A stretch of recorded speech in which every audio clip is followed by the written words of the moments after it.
요즘 사회적, 경제적 용어 가운데에 스타트업 기업이라는 용어를 많이 씁니다. 스타트업. 이걸 우리말로 표현하면 신생기업. 옛날 우리가 많이 들은 용어처럼 벤처기업. 현재 우리나라의 최고의 이 스타트업 기업 가운데에 최고의 매출을 올리는 회사는 쿠팡이라는 회사가 연간 1조 원의 매출을 올리고 있어서 우리나라 이 스타트업 기업 가운데 최고의 기업으로 그렇게 뜨는 기업 가운데 하나고, 저 넓은 중국 대륙에 있어서 최고의 스타트업 기업이라 한다면은 바로 우리가 잘 알고 있는 알리바바 그룹, 중국의 마이윈 회장이 창업했던 이 알리바바 이 그룹입니다. 이 그룹은 전자상거래 업체입니다. 그래서 19년 전에 1999년도에 전 직원 18명을 데리고 창업을 해서 지금 현재 전 직원이 약 4만여 명이 되는 중국 전자상거래 시장에서 80%의 점유율을 차지하고 있다고 합니다. 중국 최대 상거래 업체. 그래서 매일 1억 명이 이 업체를 통해서 물건을 구입하고, 중국 내 소포의 70%가 바로 이 알리바바 관련 회사를 통해서 거래될 정도로 합니다. 매일 전 세계 232개국에서 이 회사를 통해서 물건을 사고 소비하는 일이 이루어지고, 그래서 현재 이 중국 내 국내 총생산 GDP 2%에 달할 정도로 그야말로 상상을 초월하는 엄청난 거대 기업으로, 지금까지는 이 전자상거래 기업이 최고가 미국의 아마존이라는 기업이었습니다. 그런데 이 아마존 이 기업을 이미 능가하는 이와 같은 기업으로, 세계 최고의 기업으로 이렇게 성장했다고 합니다. 지금 회사는 바뀌었지만은 이 회사를 창업한 마이윈 회장의 별명이 있어요. 별명. 그 별명이 뭐냐면은 열정과 실패의 사람. 앞에 열정은 이해가 되겠는데 왜 이 마이윈 회장을 실패의 사람이라고 했을까? 그는 참 유독히 많은 실패를 했던 사람이었어요. 첫 번째 실패를 언제 경험했느냐 하면은 초등학교 때 진급 시험에서 2번이나 낙제를 당하였어요. 그리고 중학교 입학 시험에서 3번이나 낙제를 했어요. 대학교 입학 시험은 삼수를 했답니다. 그리고 취업 시험에는 무려 30번이나 떨어졌어요. 그래서 그가 생각한 것이 경찰이 되겠다. 그러니까 중국 공안 경찰이 되겠다. 지원을 해서 면접을 보는데 면접관이 이런 이야기를 하더랍니다. 너의 행색을 보니까 도대체 경찰이 될 사람이 아니다. 왜냐하면 이 마이윈 회장이 키도 작하고 호리호리하고 머리도 조그마하고 볼품이 없거든요. 그래서 이렇게 면접관이 당신 몸매로는 절대로 경찰은 될 수 없다. 그래서 5명이 지원을 했는데 4명이 합격했어요. 떨어진 한 사람이 누구냐? 마이윈 회장이었다고 합니다. 그래서 이제 이 직장원에서 전쟁 근거하다 마침 그때에 유명한 미국의 치킨 기업인 KFC 치킨이 중국에 들어가죠. 자기 동네에 그게 들어오더랍니다. 그래갖고 이제 치킨집에 가서 일을 해보려고 치킨집을 찾아갔어요. 가보니까 무려 24명이 거기에 입사 지원을 했어요. 그런데 24명 가운데 23명이 합격했는데 딱 떨어진 한 사람이 누구냐? 바로 마이윈 회장이 떨어졌다는 겁니다. 그리고 후에 그가 미국의 하버드 대학에 지원을 했는데 10번이나 거절당했다는 겁니다.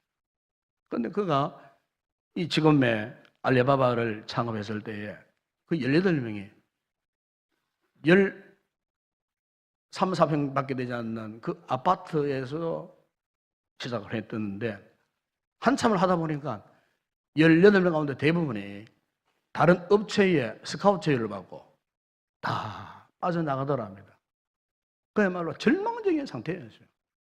예. 도업하기로 결정했던 이 동업 이 멤버들이 더 좋은 대우를 하는 업체로 다 자기를 배신해버리고 떠나가 버리다는 것입니다. 최악의 순간을 맞이한 거죠. 그런데 그런 순간에도 이마이엔 회장이 알리바바를 포기하지 않았다고 합니다. 결국 19년 만에 중국 최대뿐만 아니고 전 세계의 최대의 기업으로 부상하게 되었다는 것입니다. 그가 던지는 메시지를 제가 직접 들었는데요. 참 너무나 도전이 되었어요. 제가 몇 가지 인용하면은 그가 던진 메시지가 이런 내용이었어요. 이 같은 실패에 익숙해져야 합니다. 당신이 하는 일을 믿으십시오. 그리고 당신이 하는 그 일을 사랑하십시오. 그리고 다른 사람이 좋아하든 말든 신경 쓰지 말고 그 일에만 집중하십시오. 그리고 절대 포기하지 마십시오. 그리고 그 일을 계속 해야 합니다. 당신이 성공하느냐 못하느냐 그 일에 신경 쓰지 말고 만약 그 일에 실수했거나 어떤 문제가 생겼어도 절대로 남을 향하여 불평하지 말. 만약 불평한다면 당신은 실패한 사람입니다. 그러나 그런 상황 가운데서도 항상 자기를 점검하면서 그래 내가 그때 잘못해서 자기를 이렇게 돌아볼 수 있는 그 사람에게는 희망이 있습니다. 자, 얼마나 놀라운 표현으로 이렇게 말하는지 모릅니다. 여러분 우리 몸에는 많은 장기들이 있습니다. 그런데 평생 동안 단 1초도 쉬지 않는 장기가 있어요. 그게 뭔 줄 아십니까? 심장입니다. 심장. 보통 우리 성인 심장은 하루에 10만 번을 박동한다 그래요. 그래서 그런지 다른 장기들은 암에 잘 걸려요. 그런데 심장만큼은 절대로 암에 안 걸린다는 겁니다. 이 의학자들이 연구한 결과 왜 이 심장은 암에 안 걸리는가? 심장은 계속해서 일을 하기 때문에 잠시도 쉬지 않고 펌프질을 계속 하기 때문에 잠시도 쉬지 않고 계속 움직이기 때문에 그러니까 그만큼 열정적으로 살기 때문에 이 심장만큼은 절대로 암이 안 걸린다는 거예요. 여러분 오늘 우리는요 하나님께서 우리 주신 이 심장이 있어요. 아마 여러분 지금도 우리의 심장은 지금도 계속 이 펌프질을 하고 있어요. 네. 가슴이 뜨거워요. 그렇죠? 심장이 뛰는 동안에는 우리의 가슴이 우리 온 몸이 뜨거울 수밖에 없어요. 네. 여러분 우리의 심장이 이렇게 하듯이 하나님께서 우리 성도들의 삶을 향한 요구하는 것이 뭐냐면 잠시도 쉬지 마라. 잠시도 중단하지 마라. 어떤 위기, 어떤 시련, 어떤 고통이 오더라도 잠시도 손 떼지 말고 계속해서 심장이 펌프질 하는 것처럼 이렇게 우리 또한 우리 성도들 또한 열정적으로 살아가라.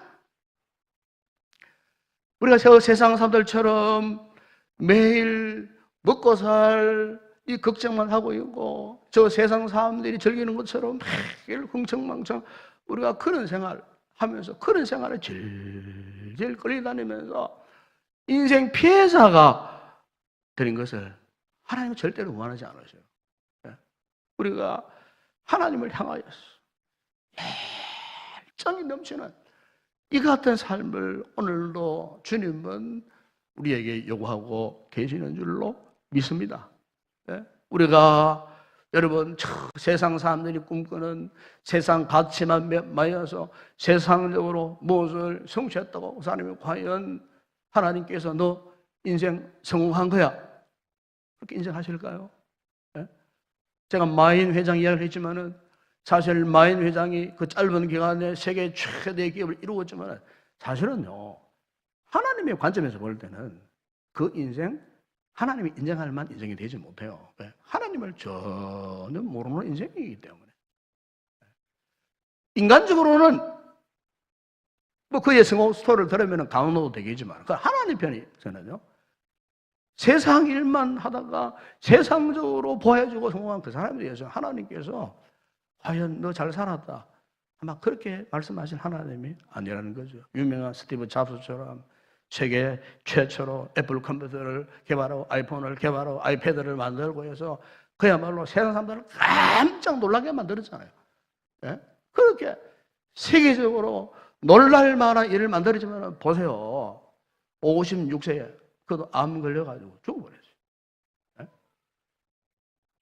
그 놀라운 기적 같은 일을 통해서 수많은 영혼들을 구원했더라면 얼마나 좋았겠어요. 그러나 자신을 통해서 단 한 영혼도 구원하여 살려낸 일이 없었어요. 과연 하나님이 그 인생을 향하여서 네 정말 잘 살았다, 네 정말 성공적인 삶을 살았구나, 하나님이 그렇게 그 인생을 향하여서 박수치 주시고 칭찬하시겠습니까, 여러분? 아니라 그 말이에요. 여러분, 우리 그리스도에 있어서 중요한 것은 지금 우리의 열정이 무엇을 위한 것이냐, 지금 내가 무엇을 향하여 지금 열정을 품고 살고 있느냐, 이게 정말 중요한 거예요. 우리 성도들이 갖고 있는 열정의 목적이나 방향에 대해서 이 시간 우리가 한번 생각을 해봐야 돼요. 목적과 방향이 하나님의 관심에 합쳐야 우리가 비로소 하나님 앞에 잘 사는 인생이 되고 그야말로 성공적인 인생을 살아가게 되는 것인 줄로 믿습니다. 여러분, 오늘 이 본문을 로마서 읽어보십시오. 지금 사도 바울이 고린도라는 항구에서 지금 이 로마서를 기록하고 있어요. 여러분, 이 로마서가 전체 16장으로 되어 있습니다. 바울이 선 서신 가운데 아마 이 제일 긴 서신 아니겠어요? 예. 그리고 이 긴 서신 논리가 정확합니다. 그리고 매 장마다 복음의 핵심 메시지를 전달하고 해석하고 적용을 하고요, 권면하고요. 로마서 읽어보게 되면 정말로 구구절절히 은혜가 안 되는 말씀이 하나도 없어요.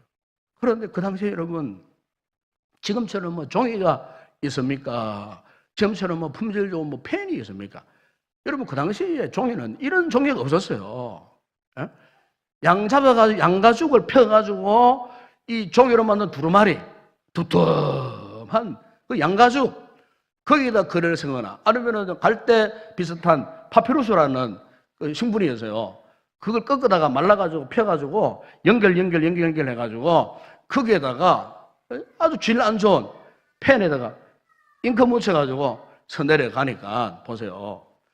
로마서가 한 장, 두 장도 아니고 16장을 이 긴 문장을 갖다가 그 파피루스에 옮겨 서는 게 이런 보통 힘든 일이 아닌 거예요. 그런데 이 사도 바울이 이런 불편한 도구, 불편한 환경을 디디고 그가 끝까지 고린도에서요, 로마 교회를 향하여서 장장 16장의 메시지를 기록했다는 거예요. 여기서 무엇을 알 수 있습니까? 바울이 이토록 힘든 여건 상황 가운데서도 이 로마서를 기록할 수 있다는 것 자체는 뭡니까? 무엇을 말씀하고 있는 거예요? 복음의 열정 때문에요. 열정이 있었기 때문에. 제가 어느 교회에서 오래전에 이 전도자를 모아갖고 이스라엘 전도 편지를 했어요. 여러분, 우리 교회에서도 했어요. 그래서 처음에는 한 5, 60명이 모였어요. 모여가지고 이스라엘 전도 편지 일주일에 한 번씩 화요일날 다 모여가지고 예배당 바닥에 의자에 앉아가지고 이스라엘 편지를 막 썼어요. 전도 대상자들, 우리 교회 등록한 새가족들 해가지고 매주 1인당 뭐 수십 통씩 매주 뭐 써가지고 보내었어요. 한 1년쯤 하니까요, 인원이 점점 줄어드는 거예요. 나중에는요 10명 정도가 남았어요. 저도 끝까지 해서요 7, 80통을 매주 써가지고, 나머지 뭐 한 50명 정도는 중도 탈락 다. 그런데 최종적으로 10명은요 끝까지 다른 사람이 하지 못한 그것까지도 다 받아가지고. 여러분, 그렇게 할 수 있는 에너지, 힘이 어디에서 나왔겠어요? 열정입니다. 열정. 복음에 대한 열정이에요. 여러분, 우리 오늘 읽은 로마서 15장을 통해서 알 수 있는 것이 뭡니까? 지금 사도 바울에게는 이렇게 불편한 상황 가운데서도 이렇게 길고 긴 편지를 쓰면서도 이 편지를 포기할 수 없었다. 그 이유가 있었어요. 오늘 본문에 보면 여러분 22절 24절에 보세요. 이런 고백을 하지 않습니까? 그러므로 또한 내가 너에게 가려 하던 것이 여러분 맡겼더니 이제는 이 지방에 일할 곳이 없고 또 여러 해 전부터 언제든지 스바나로 갈 때에 너희에게 가기를 바라고 있었으니 이는 지나가는 길에 너희를 보고 먼저 너희와 사귐으로 얼마간 기쁨을 가진 후에 너희가 그리로 보내주기를 바라매라. 23절에 보면은 이제는 이 지방에 일할 곳이 없어. 또 여러 해 전부터 언제 어디로요? 스바나로 갈 때에 스바나로 가기를 소망하고 있는 이 바울의 모습을 볼 수가 있어요. 그럼 여기 보시면은 지금 바울의 관심이 어디 있느냐? 스바나. 지금 말하면은 스페인. 여러분 그 당시에는 이 스페인이 유럽의 우리말로 표현하면 땅끝 마을로 알았습니다. 유럽의 마지막 코스, 저 구석진 곳. 우리나라로 말하면 해남, 땅끝 마을. 그 스페인. 그러니까 지금 바울은요, 세상 저 끝까지 복음을 전하고자 하는 그 뜨거운 열정을 가진 비전의 사람이었다는 거예요. 여러분, 본래 우리가 잘 아는 사도 바울의 과거에 어떤 사람이었습니까? 그는 예수님을 만나기 전에 아주 평범한 정통적인 유대인이었습니다. 특별히 그는 율법에 열정이 있었습니다. 그래서 가말리알 문화생이 되어갖고 최고의 학문을 공부했습니다. 유대교에 얼마나 열심히 있었으면 이 바울이 바리새파에 가입을 했어요. 그 소위 바리새인이 된 거예요. 그러니까 그 당시로 보면은 유대인으로서는 성공한 사람이에요. 그래서 유대교에 열심히 있던 이 바울이 다른 타종교, 그 당시에 신생 종교, 이 그리스도, 기독교에 대해서 엄청난 비판을 했어요. 네. 하나님을 섬기는 것은 유대교밖에 없다는 거예요. 그래서 예수 믿는 그리스도인들을 잡아다가 옥에 가두고 죽이고 처형하고 하는 이런 일들에 최선봉장 역할을 했어요. 그야말로 율법에 대해서는 열심히 특심한 사람이었어요. 그 어느 날 다메섹으로 가다가 예수님을 만나지 않습니까? 예수님의 밝은 빛 아래 오버라지면서 눈이 어두워져 실명해버린 상태예요. 성령님이 아나니아라는 사람을 거기 붙여줘가지고 아나니아가 이 바울의 머리에 손 얹고 안수 기도하니까 눈이 쫙 열려졌어요. 놀라운 기적을 체험한 거죠. 그 순간 성령께서 아나니아를 통해서 이 바울에게 이런 말씀을 합니다. 주께서 이르시되 가라. 이 사람은 내 이름을 이방인과 임금들과 이스라엘 자손들에게 전하기 위하여 택한 나의 그릇이라. 이방인들에게 복음을 전하는 하나님의 그릇으로 사용하시겠다. 그가요, 그 자리에서 어떻게 했습니까? 예수 그리스도를 영접을 합니다. 핍박하려고 했던 다메섹에 가서 어떻게 합니까? 예수 그리스도 복음을 선포하니까 사람들이 놀랍니다. 어떻게 저 사람 저렇게 변화되었나? 그가요, 그때부터 이 복음의 비전에 사로잡혀서 수많은 핍박, 박해 속에서도 복음 전함에 대해서 포기하지 않고 1차 전도여행, 2차 전도여행을 통해서 복음을 전하고 가는 곳마다 주님의 제자를 세우고 가는 곳마다 주님의 교회를 세우고 그런데 놀라운 것은 그렇게 하면 할수록 그의 가슴이 더 뜨거워졌어요. 그가 품고 있는 비전의 그릇이 점점 더 커졌어요. 결국 바울이 2차 전도여행 때는 아시아를 넘어서 어떻게 했습니까? 유럽을 들어갑니다. 그리고 제3차 전도여행을 하다가 고린도에서 바로 이 로마서를 지금 기록하는데 여러분 우리가 이 바울의 경우를 보면 그래요. 그가 전도여행을 하면 할수록 그의 가슴이 뜨거워졌다는 겁니다. 전도여행을 하면 할수록 더 큰 비전을 갖게 되었다는 겁니다. 그래서 이제는 로마를 넘어서서 이제는 유럽의 마지막 땅끝이라고 불리는 스바나, 스페인까지 가서 복음을 들고 갈 비전을 바울이 품고 있었다는 것. 사랑하는 여러분, 오늘 우리가 여기에서 깨달아야 할 중요한 사실 하나는, 되게 사람들 그래요. 어떤 꿈을 가지고 살면 살수록 그 꿈을 이루고 그 꿈이 또 다른 꿈을 낳고 꿈이 점점 커가는 사람이 있는가 하면요, 어떤 분들은 처음에는 큰 꿈을 갖고 있었어요.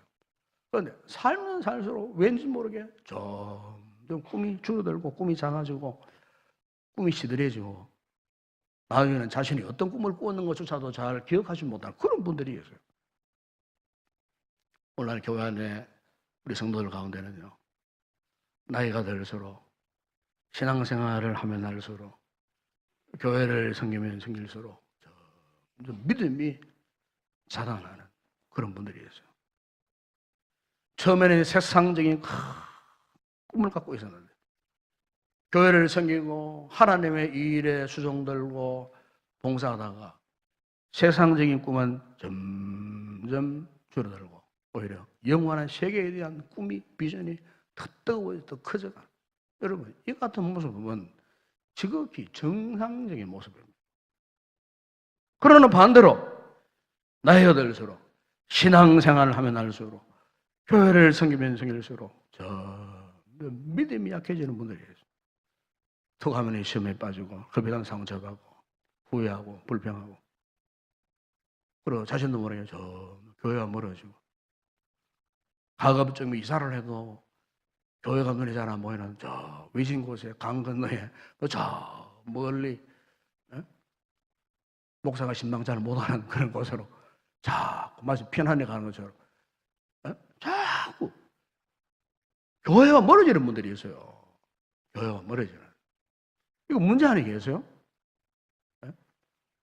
영적으로, 마음으로, 정신적으로 주님의 몸된 자들이 점점 가까워져야 되는데 결국 멀어지다 보니까 세상이 좋고 세상 친구가 좋고 세상 가치에 사로잡혀 살아가는 거예요.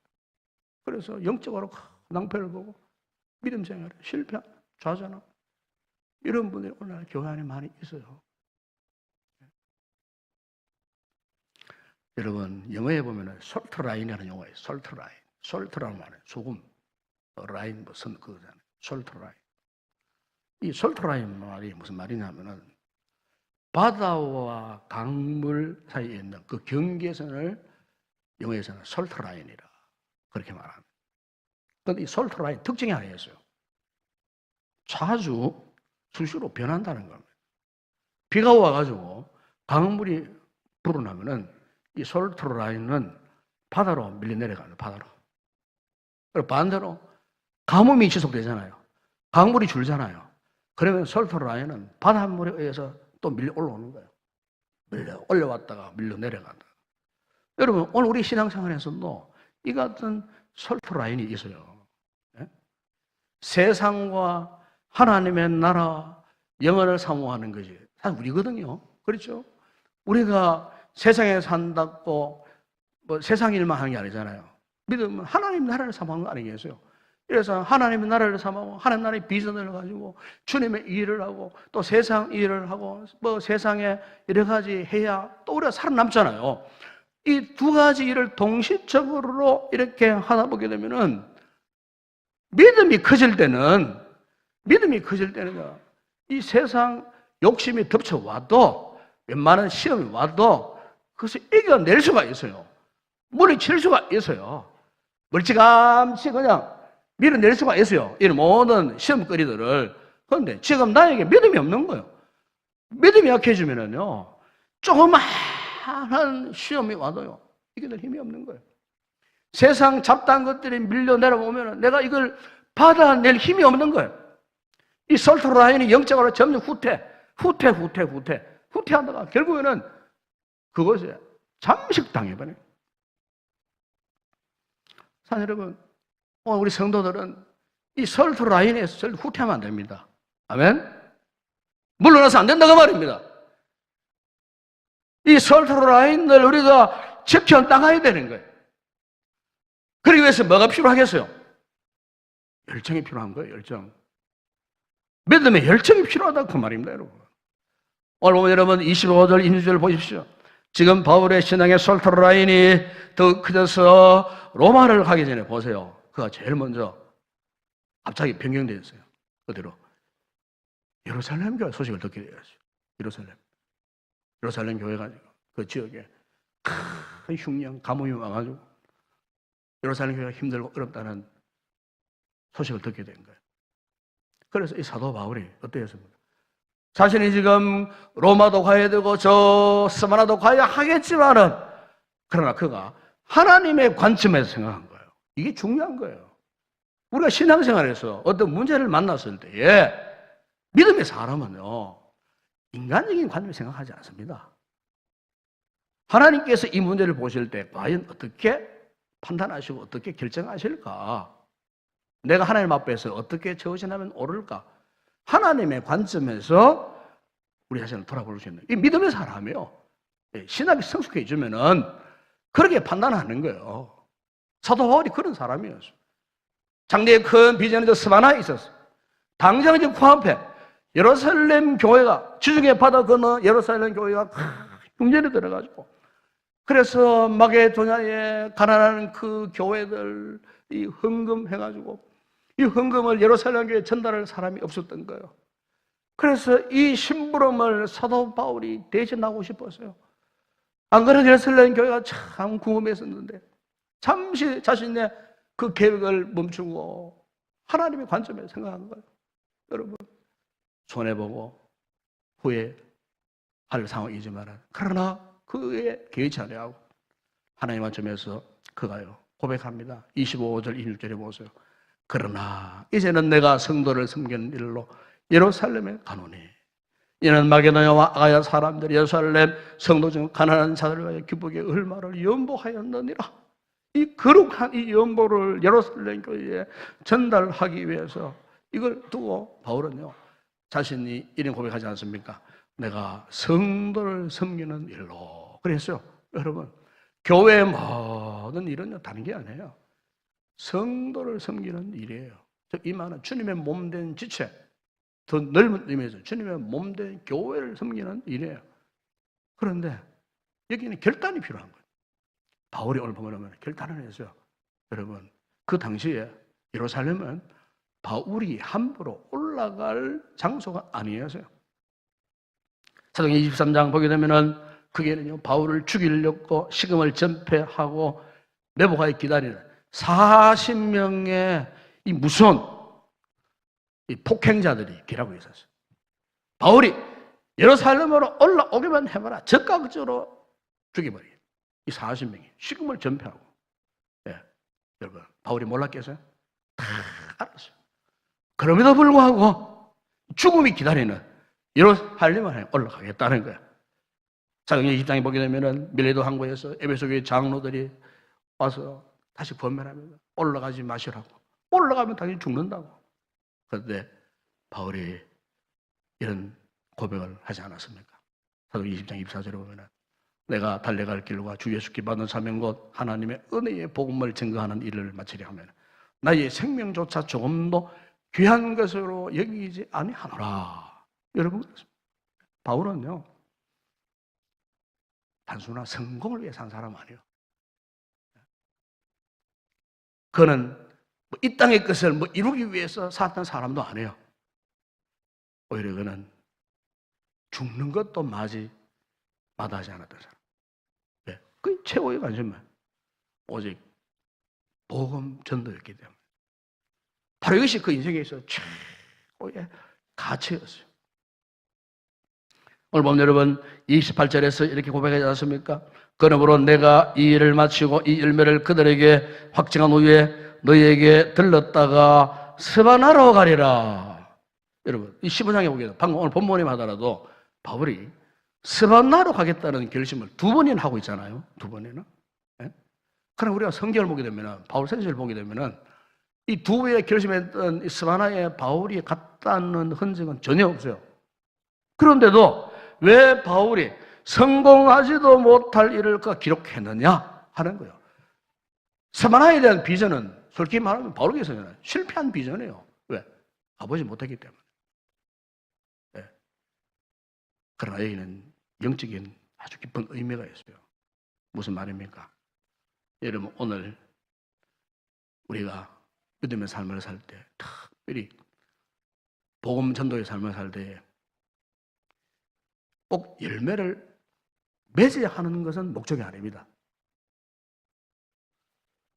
이 열매를 우리가 잘해서 열매를 맺는 것이 아니에요. 이걸 아셔야 돼요.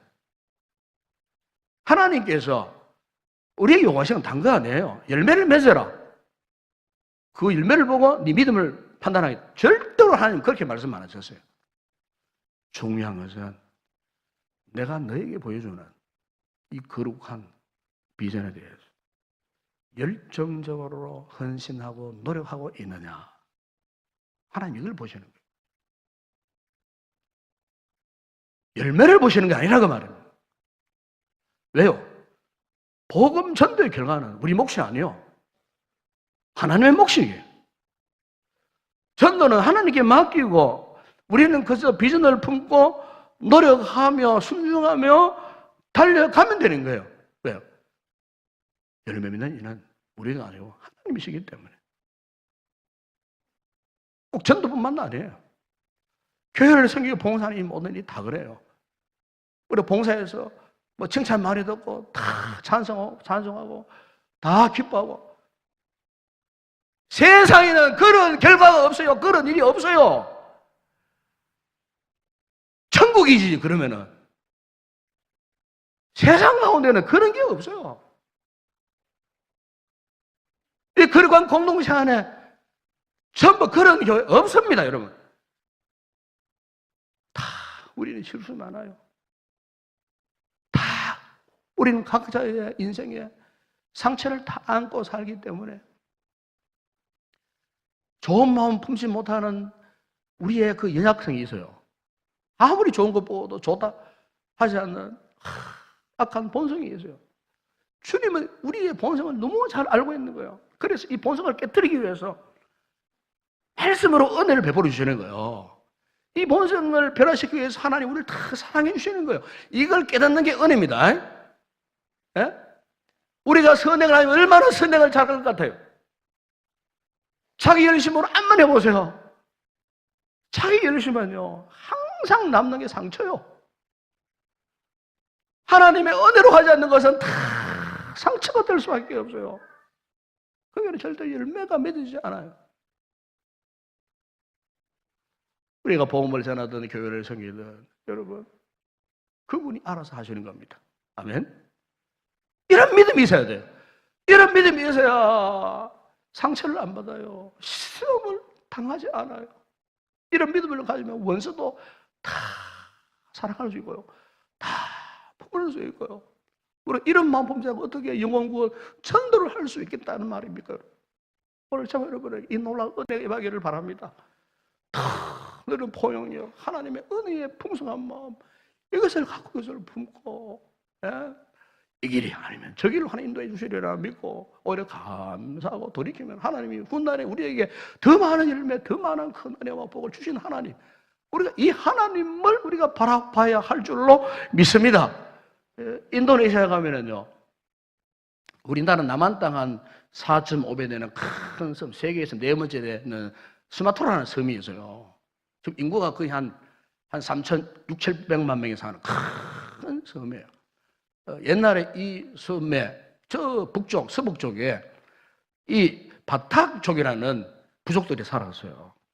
그래서 이미 이 수마트라 인도네시아는 모슬렘권에 들어간 지 오래됩니다. 그래서 그 스마트라도 모슬렘권 치하에 들어갔던 그런 섬이었어요. 그 가운데에 바탁 쪽에 어느 신실한 선교사 부부가 선교를 하러 들어간 거예요. 들어가자마자 붙잡혔어요. 아무런 저항도 하지 못하고 죽기 전에 그들에게 남겨준 것은 이 성경책, 성경만 전해주고 그 자리에 처형당하고 죽어버렸어요. 그 얼마에 또 다른 선교사 부부가 그곳에 복음을 전하기 위해서 들어갔어요. 역시 마찬가지로 복음을 전하기 전에도 붙잡혀버렸어요. 물은 저항하지 않고 앞서 들어간 선교사 부부처럼 그들에게 성경만 내어놓았어요. 그런데 그 바닥 쪽 부족장이 가만히 보니까 이상하거든요.